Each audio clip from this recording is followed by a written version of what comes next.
232 விவசாயிகள் 2016 மாத்திரம் இறந்துருக்காங்க. சாதாரணமாக சாகலை, அதிர்ச்சியில் செத்துருக்காங்க, தற்கொலை பண்ணியிருக்காங்க, வறுமையில் செத்துருக்காங்க. இது எல்லாத்துக்கும் காரணம் என்னென்னா மழை இல்லை. காவிரியில் முதல்ல திறந்து விட்ட தண்ணிக்கு அப்புறம் அவன் காவிரியை மொத்தமாக மூடிட்டான். விவசாயிகள் இன்றைக்கி சொல்லணும்னா துயரில் இருக்காங்க. இப்போ இந்த பிரச்சனையை பிரதமர்கிட்ட கொண்டு போகணுன்னு, காவிரியை பற்றி பேசுகிறதுக்காக பிரதமர்கிட்ட கொண்டு போகணுன்னு சொல்லி தமிழக எம்பிக்கள் எல்லாம் நேரம் கேட்குறாங்க. பிரதமருக்கு நேரம் கொடுக்க நேரம் இல்லை. ஜல்லிக்கட்டு பிரச்சனைக்காக எல்லா எம்பிக்களையும் கூப்பிட்டு, ஏன்னா தமிழகமே ஸ்தம்பிச்சிருக்கு அந்த பிரச்சனைக்காக, ஒரு கிட்டத்தட்ட 60 லட்சம் பேர் ரோட்டில் உண்ணாவிரதம் இருக்காங்க. இந்த பிரச்சனையை பிரதமர்கிட்ட எடுத்துக்கொண்டு போகணுன்னு சொல்லி தமிழக எம்பிக்கெல்லாம் போகிறாங்க. அதுக்கும் அவருக்கு நேரம் கொடுக்க நேரம் இல்லை. ஆனால் திடீர்னு ஒரு நாள் நீங்கள் பிரதமர் வருகை, கோவைக்கு வருகிறார் அப்படின்னு செய்தி. கோவைக்கு எங்கே வராரு அப்படின்னா, ஈஷா யோகா மையங்கிற ஒரு சாமியார் மடத்துக்கு வரார். இப்போ பிரச்சனையே இவ்வளோ தூரம் பிரதமர், டைட் ஷெடியூலில் இருக்கிற ஒரு பிரதமர் நேரத்தை ஸ்பெஷலாக நேரம் ஒதுக்கி நீங்கள் கோவைக்கு ஈஷா மையத்துக்கு வராருன்னா, அந்த ஈஷா மையம் எந்த மையத்துக்கு வர, அந்த ஈஷா மையம் என்ன பொது சேவையிலையோ இல்லை, அது நாட்டு மக்களுக்காக அது மிகப்பெரிய சேவை செஞ்சிட்ருக்கா? 2016 ஒரு ஆகஸ்ட் மாதம் வேளாண் பல்கலைக்கழகத்தில் பேராசிரியராக இருக்கிற காமராஜும் அவருடைய துணைவியாரும் கலெக்டர்கிட்டையும் எஸ்பிட்டையும் ஒரு புகார் கொடுக்குறாங்க. அந்த புகார் என்ன அப்படின்னா, தன்னுடைய 2 மகள்களையும் ஜக்கி வாசுதேவ் ஈஷா மையத்தில், அதாவது மொட்டை அடித்து அவங்கள சாமியாராக்கி அவங்கள வச்சுருக்காங்க. எங்களை அவங்கள பார்க்க விட மாட்டேங்கிறாங்க, நாங்கள் போனால் துரத்தி அடிக்கிறாங்க, நீங்கள் தான் எங்கள் பிள்ளைகளை காப்பாற்றி கொடுக்கணும். நல்லா கவனிங்க, 2 பொம்பளை பிள்ளை தான் அவங்களுக்கு இருக்குது. 2 பொம்பளை பிள்ளைகளையும் பறி கொடுத்துட்டு ஒரு தம்பதி நீங்கள் போய் கலெக்டர்கிட்டையும் எஸ்பிட்டையும் ஒரு மனு கொடுக்குறாங்க, ஜக்கி ஈஷா மையத்தில் தான் பிள்ளைகள் மொட்டை அடிக்கப்பட்டு இருக்குது அப்படின்னு சொல்லி.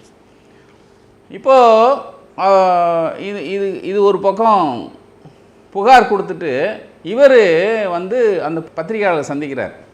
அப்போ அவர் சொல்கிறார், ஐயா எனக்கு 2 பிள்ளைய, பிள்ளை இந்த சிவராத்திரிக்கு 2 பிள்ளைகளும் போச்சு. போன உடனே அங்கேயே ஈஷாவுடைய அவங்க பேச்சில் ஈர்த்து அவங்க நாங்கள் இங்கே யோகா கற்றுக்குறோம் அப்படின்னு சொன்னாங்க. சரி, யோகா தானே கற்றுக்குறாங்கன்னு நாங்கள் விட்டோம். யோகா கற்றுக்கிட்டு கொஞ்ச நாளில் நான் மறுபடியும் என்னம்மா யோகா கற்றுக்கிட்டிங்கன்னா வந்துடுங்களேன் அப்படின்னு சொல்லும்போது, இல்லை நாங்கள் எங்களை ஜக்கிக்கு எங்களை ரொம்ப பிடிச்சி போச்சு, அதனால் யோகா கற்றுக் கொடுக்குற டீச்சராக இங்கே ஒர்க் பண்ணுங்களேன் அப்படின்னு சொல்லிட்டாங்க. அப்படின்னு ஒன்று, சரி யோகா கற்றுக் கொடுக்குற டீச்சர் தானே இருக்கட்டுமே அப்படின்னு சொல்லி அவங்க யோகா பிள்ளைய சொல்லி கொடுக்குறது ஒன்றும் பெரிய விஷயம் இல்லை அப்படிங்கிற மாதிரி இவங்களும் அதை நானும் சாதாரணமாக விட்டேன். ஒரு கட்டத்தில் எனக்கு ஒரு ஃபோன் வருது, அப்பா நீங்கள் எங்களை கூட்டு போங்க, இங்கே நடக்கிறதெல்லாம் நல்லா இல்லை அப்படின்னு ஒரு பொண்ணு, என்னுடைய பொண்ணு ஃபோன் பண்ணுச்சு. சரி நான் பதறி அடித்து போகிறேன். போனால் அங்கே எனக்கு நானும் என் துணைவியாரும் போகிறோம், ஈரக்குலையெல்லாம் நடுங்கிருச்சு. ஏன்னா என் பிள்ளைகள் 2 பேருமே மொட்டை அடித்து சாமியார் வேஷம் போட்டு என்னை பார்க்க வராங்க. என்னாச்சு, இது என்ன அப்படின்னோடனே, இல்லைப்பா நாங்கள் சாமியார் ஆகிட்டோம், நாங்கள் இனிமேல் வரமாட்டோம், நாங்கள் இங்கே நல்லா இருக்கோம், சந்தோஷமாக இருக்கோம் அப்படின்னு அந்த பிள்ளைய சொல்லியிருக்கு. இவருக்கு நேற்று நைட்டு பேசின பிள்ளை இப்போ இப்படி மாறும் அப்படின்னு இவருக்கு ஆத்திரம் வருது. இல்லைப்பா கையை பிடிச்சி இழுத்துருக்காரு, வரமாட்டோம் அப்படின்னு சொல்லி. ஏன்னா பின்னாடி அவங்களுடைய அந்த மொட்டை போட்ட சாமியார்கள் நிறைய பேர் பின்னாடி இருந்திருக்காங்க. வரமாட்டோன்னு சொல்லி இவங்க உள்ளே கூட்டு போயிட்டாங்களாம். இவர் வெளியே வந்திருக்காரு, கத்திருக்காரு, கதறி இருக்காரு. வெளியே ஜக்கியோடைய கார் வந்திருக்கு கொஞ்ச நாள். அதாவது இது ஒவ்வொரு நாளும் போய் போராடி இருக்கார், என் பிள்ளைகளை கொடுத்துருங்கன்னு சொல்லி. ஒரு முறை ஜக்கியோட கார் வந்திருக்கு, அந்த காரை மறித்து இவர் கேட்டிருக்காரு. கேட்கும்போது அவர் வந்து பிள்ளைகள் இஷ்டப்பட்டால் கூப்பிட்டு போங்க அப்படிங்கிற மாதிரி சொன்னாங்களாம். பிள்ளைகள் இஷ்டப்பட்டால் கூப்பிட்டு போனால் பிள்ளைகள் தான் வரமாட்டேங்குதே, நீங்கள் தானே அனுப்பணும். உங்கள் பிள்ளைகளை வந்து நல்லபடியாக நீங்கள் வந்து கல்யாணம் முடிச்சு கொடுத்துருக்கீங்க, என் பிள்ளைகளுக்கு மொட்டை அடிச்சிருக்கீங்களே, அது வந்து அதாவது உங்கள் பிள்ளைக்கு மணக்கோலம், என் பிள்ளைக்கு அலங்கோலமா அப்படிங்கிற அர்த்தத்தில் அவர் கேட்குறாரு. ஏன்னா அவர் ஈஷாவுடைய மகள் ராதேங்கிற பொண்ணுக்கு ஒரு சீரும் சிறப்புமாக ஒரு மிகப்பெரிய கல்யாணம் பண்ணினார். அப்போது எல்லாருக்கும் இருக்கிற கேள்வி இது ஏன் இப்போ நான் வைக்கிறேன்னா, பொம்பளை பிள்ளையை பெற்றவங்க எல்லாருக்கும் இருக்கிற ஒரு பெரிய வருத்தமும் பெரிய ஆதங்கமும் அதான். அதாவது நம்ம பொம்பளை பிள்ளைகளை வயசு பிள்ளைகளை மொட்டை அடித்து பார்க்குறங்கிறது யார் பார்ப்பா? இவ்வளோ பெரிய அலங்கோலத்தை எந்த அப்பன் ஆத்தாலாவது நீங்கள் பொறுத்துட்டு இருக்க முடியுமா? நீங்கள் வந்து இவ்வளோ, அதாவது இதை பொறுத்துட்டு இருக்கிறதே நீங்கள் வந்து காமராஜ் தம்பதியர் எவ்வளவு ஒரு ஒரு கல்மனசோடு வாழ்ந்துட்டுருக்காங்க. அதாவது நீங்கள் நினச்சி பாருங்கள், ஒரு 2 பொம்பளை பிள்ளைய மொட்டை அடித்து நிற்கிது, அதை பார்க்குறதுக்கு மனசு வேணும். அந்த மனசு கல்லாகித்தானே போகும். அப்போது இந்த பிரச்சனையை நாங்கள் எடுத்ததை இதுக்காக தான் எடுத்தோம். இந்த பிரச்சனையை நாங்கள் எவ்வளவோ பிரச்சனைகள் ஈஷா பற்றி வந்திருக்கு, நாங்கள் வந்து அதை போகிற போக்கில் நாங்கள் டச் பண்ணிட்டே போயிட்டே இருப்போம்.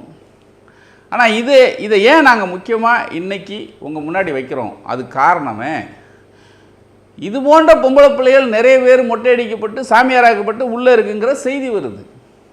நான் கேட்குறது அதான், உங்களுக்கு உங்களுடைய யோகா, உங்களுடைய ஆசிரமம், இதனுடைய நீங்கள் ஐக்கியமாகி 2 பிள்ளைய உட்காந்துருச்சுல, ரைட், அப்பா ஆத்தா வந்து கூப்பிட்றாங்க சார், அனுப்ப வேண்டியது தானே. நாங்கள் கேட்குற கேள்வி தான், ஏங்க உங்கள் பிள்ளைக்கு கல்யாணம் முடிச்சு வச்சுருக்கீங்களே, அவங்க பிள்ளைக்கு கல்யாணம் முடிச்சு வைக்கணும்னு அவங்களுக்கு ஆசை இருக்காதா ஒரு அப்பா அம்மாவுக்கு?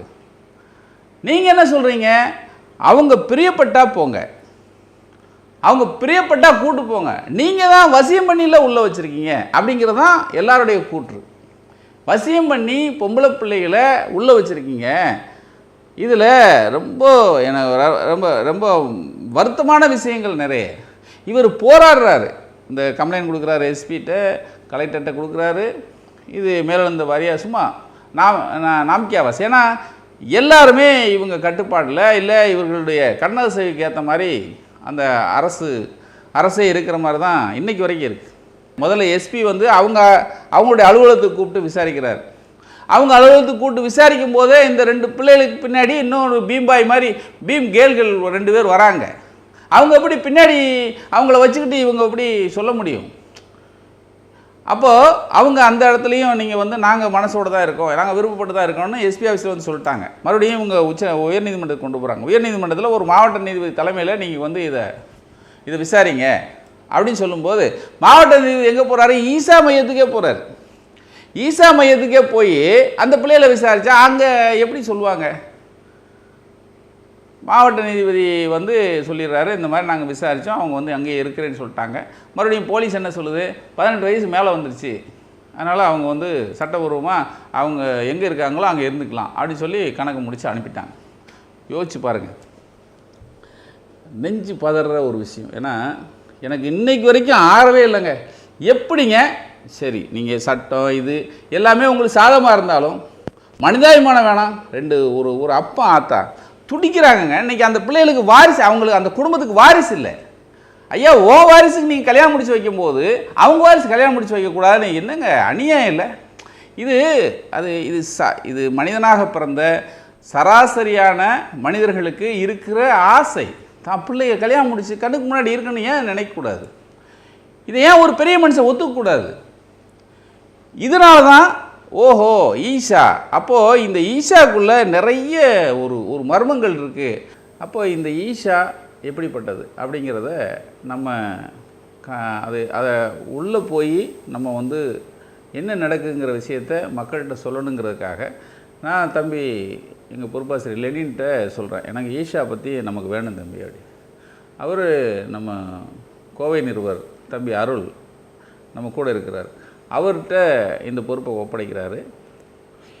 அப்போ இதுக்காக, அதாவது இப்போ ஈஷா அப்படின்னா வெள்ளிங்கிரி மலை அடிவாரத்தில் 400 ஏக்கர் பரப்பளவில் கிட்டத்தட்ட 15 லட்சம் ஸ்கொயர் ஃபீட்டில் கட்டப்பட்டிருக்கிற ஒரு மிகப்பெரிய மையம். இதுக்கு இந்த ஈஷா பண்ணுற சில விஷயங்களை பல விஷயங்களை எடுத்து போராடிட்டு இருக்கிற சமூக ஆர்வலர்கள் 2 பேர், சிவா யோகநாதன் 2 பேர். அவங்களையும் தம்பி சந்திக்கிறாரு. இவரும் புலனாய்வுக்குள்ளே போகிறாரு. அப்போ அப்படி போகும்போது அவ்வளோ விஷயங்கள் வெளியே வருது. ஏன்னா கட்டப்பட்டிருக்கிற கட்டடங்களில் பெருவாரியான கட்டடங்கள் முறைப்படி அனுமதி வாங்காமல் வந்து கட்டப்பட்டிருக்கு அப்படிங்கிறது சொல்கிறாங்க. அதாவது பொதுவாக சொல்லுவாங்க, காடு இயற்கை வந்து அழிக்கிறது மாபெரும் தப்புன்னு சொல்லுவாங்க. அதுவும் காட்டில் ஒரு அடி நீங்கள் வந்து கபலீகரம் பண்ணாலே அது வந்து சட்டம், அதுக்கு வந்து கடுமையான சட்டங்கள் இருக்குது. ஆனால் கிட்டத்தட்ட ஒரு பெரிய அளவில் நீங்கள் வந்து சட்டத்தை வந்து மதிக்காமல் சட்டங்களை குப்பையில் போட்டுட்டு ஒரு பல லட்சம் ஸ்கொயர் ஃபீட்டு கட்டடங்களை கட்டப்பட்டிருங்கிறது நாங்கள் அங்கே போன பிறகு தான் எங்களுக்கே தெரியுது. யானைகள் வந்து அதாவது சுதந்திரமாக உலாவுற இந்த வலசை பகுதிங்கிற ஒரு ஏரியாவில் யானையுடைய வழித்தடங்களை வந்து மறித்து கட்டப்பட்டிருக்கு அப்படிங்கிறது தான் வந்து எங்களுடைய புலனாய்வில் கிடச்சிது. அப்போது சரி, இதை வந்து ஆட்சி பண்ண அரசாங்கத்தை சேர்ந்தவங்க இல்லை அந்த பொறுப்பில் இருக்கிறவங்க இதை கவனிக்கலையானா அதில் 1-2 பேர் நேர்மையானவங்க இருந்திருக்காங்க. அந்த நேர்மையானவங்க இதுக்கு வந்து முறை இல்லை அப்படிங்கிறத கடிதமாகவும் எழுதியிருக்காங்க. அப்படி அந்த கடிதத்தில் 19/1/2012 போலாம்பட்டி வனச்சரக அலுவலர் மாவட்ட வனத்துறைக்கு ஒரு கடிதம் அனுப்புகிறார். ஈசா கட்டிடங்கள் யானை வழித்தடத்தில் அமைந்துள்ளதால் யானைகள் காட்டை விட்டு வெளியேறி விளைநிலங்களை சேதப்படுத்துகிறது. ஈசா அமைந்துள்ள அந்த பகுதியில் சுற்றிலும் மின்வேலி அமைக்கப்பட்டுள்ளதால் அந்த மின்வேலியினால் வன உயிரினங்களுக்கு பெரிய அளவில் உயிர் பாதிப்பும் உயிரிழப்பும் நடந்துகிட்டு இருக்கு அப்படிங்கிறத வனச்சரக அலுவலர் மாவட்ட வனத்துறைக்கு ஒரு கடிதம் எழுதுகிறார். அடுத்து 17/8/2012 ஒரு 8 மாதம் கழித்து மாவட்ட வன அதிகாரி திருநாவுக்கரசு சென்னையில் உள்ள முதன்மை வன பாதுகாவலர் தலைமை அலுவலகத்துக்கு ஒரு கடிதம் எழுதுகிறார். அந்த கடிதத்திலையும் அவர் சுட்டி காட்டுறார் என்னென்னா, யானை வழித்தடம் மறிக்கப்பட்டது அப்படிங்கிறத அவர் வந்து ஸ்ட்ராங்காக குறிப்பிட்டு ஒரு கடிதம் எழுதுகிறார். அதுக்கடுத்து மாவட்ட வன அலுவலர் 22/2/2013 மண்டல நகர் ஊரமைப்புத்துறை இயக்குனருக்கு ஒரு கடிதம் எழுதுகிறார். ஈசா யோகா மையம் விதிமீறல்களுடன் கூடிய வரைபடத்தை திருத்தி கொண்டு வந்து அனுமதி கோருவதாகவும் அதை வந்து இவங்க ரிஜெக்ட் பண்ணுறாங்க. இது வந்து திருத்திட்டு வந்திருக்கீங்க அப்படிங்கிறத இவங்க கண்டுபிடிச்சி ரிஜெக்ட் பண்ணுறாங்க. ரிஜெக்ட் பண்ணிவிட்டு நாங்கள் வேறு கொண்டு வரோன்னு சொல்லி போகிறாங்க. அப்படி கொண்டு வரோம் அப்படின்னு சொன்னவங்க சொன்ன தேதியை தாண்டியும் எந்த ஆவணத்தையும் சமர்ப்பிக்கவில்லை அப்படின்னு அவர் ஒரு கடிதம் எழுதுகிறார். 5/11/2012 கோவை மண்டல நகர் ஊரமைப்பு துணை இயக்குனர் அனுமதியின்றி கட்டும் கட்டிட வேலைகளை நிறுத்த சொல்லி வேலை நிறுத்த உத்தரவு நோட்டீஸ் ஒன்று கொடுக்குறார்.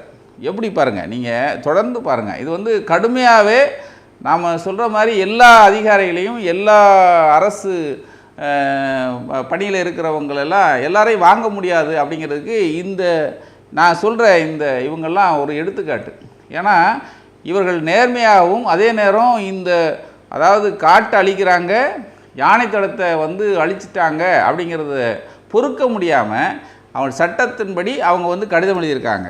2/8/2013 நேரில் ஆய்வு செய்கிறதுக்காக, ஏன்னா இவங்க எந்தவித நோட்டீஸையும் இவங்க மதிக்கலை, எந்த கடிதத்தையும் மதிக்கலை, அரசாங்கத்தையும் மதிக்கலை, சட்டத்தையும். ஏன்னா அவங்க பைக்குள்ளே எல்லாருமே பைக்குள்ளே இருக்கிறதுனால, ஏன்னா எந்த ஆட்சி வந்தாலும் அதற்கு அதாவது சரியான ஆட்களை அவங்க பிடிச்சி அவங்க வந்து அவங்களுடைய பையில் வச்சுருப்பாங்க எப்பயுமே.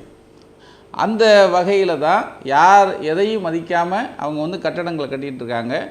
அப்போது இதை ஆய்வு செய்கிறதுக்காக 2/8/2013 அதிகாரிகள் நேர போகிறாங்க. 50 கட்டிடங்கள் முழுமையாக கட்டப்பட்டு, நீ யோசிச்சு பாருங்கள் சார், 50 கட்டிடங்கள். ஒரு யோகா மையம் தானே, எத்தனை கட்டடங்கள் யோசிச்சு பாருங்கள். எதுக்கு நான் இதுக்குள்ளே போகல, ஆனால் கேள்வி எல்லாருக்குமே இருக்கிறது. 50 கட்டிடங்கள் முடிக்கப்பட்டிருக்கு, 12 கட்டிடங்கள் கட்டப்பட்டு வருவதையும் இவங்க கண்டுபிடிக்கிறாங்க. ஊரமைப்பு துணை இயக்குனர் சபாபதிங்கிறவர் 3/9/2013 அன்று மாவட்ட ஆட்சித்தலைவருக்கு கடிதம் எழுதுகிறார். ஏன்னா இவங்க போய் இன்ஸ்பெக்ஷன் பண்ணுறாங்க, இப்படி 12 கட்டடம் வந்து முறை இல்லாமல் மறுபடியும் கட்டிகிட்டு இருக்காங்க, 50 கட்டி முடிச்சிட்டாங்க, 12 கட்டிகிட்டு இருக்காங்க, அப்படிங்கிறத உடனே நீங்கள் தடுத்து நிறுத்தணும், இது தொடர்பான விண்ணப்பங்களை நிராகரிக்கணும் அப்படின்னு சொல்லி நீங்கள் வந்து மாவட்ட ஆட்சித்தலைவருக்கு இவர் கடிதம் எழுதுகிறார். மறுபடியும் இந்த கட்டடங்கள்லாம் மூடி முத்திரையிடும், அதாவது அப்படின்னா லாக் அண்ட் சீல் நோட்டீஸு ஊரமைப்பு இயக்குனர் 21/12/2012 மறுபடியும் இன்னொன்று பிறப்பிக்கிறார். அது ஈசாக்கு எதிராக 26/11/2014 ஊரமைப்பு இயக்குனர் மூக்கையா எது சொல்லியும் இவங்க பதில் சொல்லலை அப்படின்னு நம்ம மறுபடியும் நேர போவோன்னு சொல்லி மூக்கையா நேர போகிறாங்க. நேர போய் ஆய்வு செய்து அனுமதியற்ற கட்டிடங்கள் மூடி சீல் வைக்கப்படும் அப்படின்னு ஈசாவை உள்ளே போய் எச்சரிக்கை பண்ணிட்டு வரார். 3/8/2015 மாவட்ட வன அலுவலர் செந்தில்குமார் கோவை மாவட்ட ஆட்சித்தலைவருக்கு ஒரு கடிதம் எழுதுகிறார். அனுமதியின்றி கட்டடங்கள் கட்டப்பட்டிருப்பதால் ஈசா மீது தகுந்த நடவடிக்கைகள் கடுமையாக மேற்கொள்ளுமாறு ஒரு கடிதம் ஒன்று எழுதுகிறார். 8/8/2014 தமிழக அரசிற்கு கோவை வனக்கோட்டம் சார்பாக யானை ஆராய்ச்சியாளர்கள் எழுதிய கடிதத்தில் ஈசா விதிமீறல் கட்டிடங்களால் தங்கள் வழித்தடங்களை இழந்து குழம்பி போன யானைகள் ரயிலில் அடிபட்டும் மின்வேலியில் சிக்கியும் கடந்த 10 ஆண்டுகளில் 133 யானைகள் இறந்ததாக கூறியுள்ளது. இத்தனை கடிதம், இவ்வளவு நோட்டீஸு, இவ்வளவு எச்சரிக்கை, எதையும் ஈசா வந்து கண்டுக்கவே இல்லை, அதை சட்டையே பண்ணலை, அரசு எந்த நடவடிக்கையும் எடுக்கலை. ஆனால் கடைசியாக மூக்கையா எச்சரிக்கை பண்ணிட்டு வந்தார் பார்த்தீங்களா, ஆய்வு செய்து அந்த மூக்கையாவை ட்ரான்ஸ்ஃபர் பண்ணிட்டாங்க. அதாவது எதுக்கோ போகிறாங்க, அந்த பீட்டாவோ ஏதோ ஒரு சோட்டாவோ ஒரு இவங்களுக்கெல்லாம் இதெல்லாம் கண்ணுக்கு தெரியாது. ஏன்னா அது வந்து தமிழனுடைய வீர விளையாட்டு, தமிழனுடைய பாரம்பரிய விளையாட்டு, இந்த மாதிரி விஷயங்களை கை வைக்கணுங்கிறதுக்காக திட்டமிட்டு அதை வந்து உள்ளே வந்தாங்க.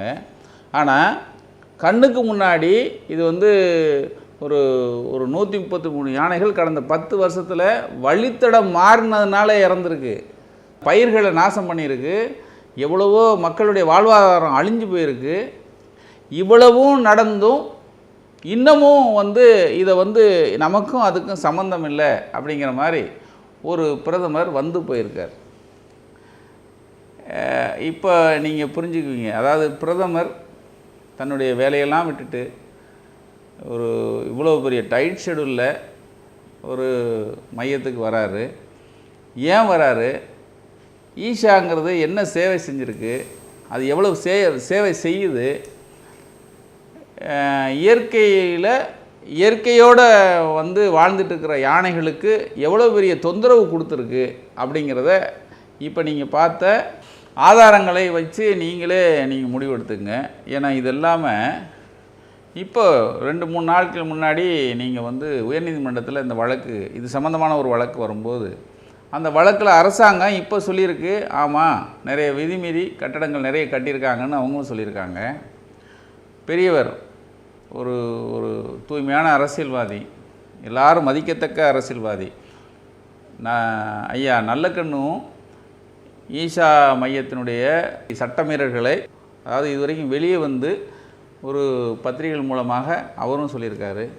ஓய்வு பெற்ற நீதிபதி அவரும் வந்து 13 லட்சம் ஸ்கொயர் ஃபீட்டு ஈஷா வந்து நீங்கள் எந்தவித அனுமதி இல்லாமல் கட்டியிருக்காங்க அப்படிங்கிறதையும் அவரும் பத்திரிகைகளை சொல்லியிருக்காரு. சிபிஎம் கட்சியை சார்ந்த ஜீரா அவரும் ஈஷாவுடைய வரம்பு மீறிய செயலை அவரும் வந்து பத்திரிகைகள்கிட்ட சுட்டி காட்டியிருக்காரு. பிரதமர் வந்து இதுக்கு வரலாமா அப்படிங்கிற கேள்வியும் இந்த 3 பேரும் ப்ரெஸ்ஸை கூட்டி பத்திரிகையாளர்களை கூட்டி கேட்டாங்க. எதையும் காதில் வாங்கிக்காமல் நீங்கள் வந்தார், கொட்டடிச்சார், போயிட்டார். பிரதமர் வரப்போகிறாருன்னு உடனே நீங்கள் ஈஷா எங்கள் அப்பா குதிரைக்குள்ளே இல்லைங்கிற மாதிரி ஒரு ஒரு ஒரு ஒரு செய்தி ஒன்று கொடுத்தாங்க. அதாவது எப்படின்னா, அது எல்லா பத்திரிகையிலும் வந்துச்சு. அந்த பத்திரிகை செய்தியை நானே படிக்கிறேன். அதாவது பிரதமர் வருகையின் போது அந்த இடத்தில் காட்டு யானைகள் புகுந்து விடுவதை தடுக்க வனச்சரக அதிகாரிகள் தினேஷ் செந்தில்குமார் ஆகியோர் தலைமையில் யானை பாதுகாப்பு படையினர் மற்றும் வேட்டை தடுப்பு காவலர்கள் அடங்கிய சிறப்பு குழு அமைக்கப்பட்டு தீவிர கண்காணிப்பில் 3 நாட்களாக ஈடுபட்டு வருகிறது அப்படின்னு போன 24ஆம் தேதி எல்லா டெய்லி பேப்பர்லேயும் செய்தியாக வந்துச்சு. இது கொடுத்தது ஈஷா. அப்போது இதைத்தான் நாங்கள் சொல்கிறோம். ஏன்னா இது வந்து காடு யானையுடைய வழித்தடத்தை நீங்கள் வந்து அழித்து தான் கட்டடம் கட்டியிருக்கீங்கன்னு அப்போ நம்ம சொல்லும்போது, எல்லாரும் சொல்லும்போது, சமூக ஆர்வலர்கள் சொல்லும்போது இது வந்து நாங்கள் இல்லை மறுத்தாங்க. இப்பயும் மறுக்கிறாங்க. ஆனால் எங்கள் அப்பா குதிரைக்குள்ளே இல்லைன்னு பிரதமர் வருவார், யானைகிட்டேருந்து நீங்கள் பாதுகாக்கிறதுக்கு ஒரு குழுவை போட்டிருக்கோம் அப்படின்னு சொன்னால் என்ன அர்த்தம்? உங்கள் யானை வழித்தடத்தில் இல்லை அப்படின்னா நீங்கள் ஏன் சார் யானை வர்றதை யானைகிட்டேருந்து பாதுகாக்கிறதுக்கு நீங்கள் ஏன் குழு அமைக்கிறீங்க? அப்போது இது வந்து இது சட்டமீறல்கள், சாதாரண சட்டமீறல்கள் கிடையாது. இது வந்து தண்டிக்கப்பட வேண்டிய சட்டமீறல்கள். இதை ஏன் நாங்கள் உங்ககிட்ட நாங்கள் கொண்டு வரோம் அப்படின்னா, ஐயா எல்லாருக்கும் சட்டம் ஒன்று தான். நாட்டின் அனைத்து சட்டங்களையும் மீறி செயல்படும் ஈசா மையத்திற்கு ஸ்பெஷலாக நேரம் ஒதுக்கி பிரதமர் வராரு. இங்கே தமிழ்நாட்டு முதல்வராக இருக்கிற எடப்பாடி பழனிசாமி போகிறாரு, மந்திரிகள் போகிறாங்க, பாண்டிச்சேரி கவர்னர் கிரண்பேடி அவங்க போகிறாங்க, மேடையில் டான்ஸ் ஆடுறாங்க. அந்த அம்மா வந்து அது ரொம்ப ஜல்லிக்கட்டுக்கு அது வந்து எதிராக இருந்தாங்க அவங்க. ஏன்னா ஜல்லிக்கட்டு ஒரு மாடுகளை துன்புறுத்துறது அப்படின்னு ஏதோ அதிகமாக சொன்னாங்க. ஆனால் அந்த அம்மா யானை வழித்தடத்தை மறைச்சி ஒரு ஈசா மையம் கட்டியிருக்கு, 133 யானைகள் செத்துருக்குன்னு அந்த அம்மாவுக்கு தெரியாதா? அந்த அம்மா மேடையில் நின்று ஆடுது. ஆக சட்டம், இப்பயும் சொல்கிறோம், நாங்கள் இந்த விஷயத்தை நாங்கள் எடுத்ததுக்கு காரணமே சட்டம் எல்லோருக்கும் சமங்கிறத ஒரு சாமானிய மனிதனும் அவன் தெரிஞ்சுக்கணும், அதை தெரிஞ்சிக்கிற மாதிரி இந்த அரசாங்கம் நடந்துக்கணும் அப்படிங்கிறது தான் எங்களுடைய நோக்கமாக உங்கள் முன் வைக்கிறோம். நாட்டின் அனைத்து சட்டங்களையும் மீறி நடக்கும் ஈசாவின் ஜக்கி அவர்களுக்கு மத்திய அரசு இன்னும் சில தினங்களில் கொடுக்கவிருக்கிறது பத்ம விபூஷன் விருது. நன்றி.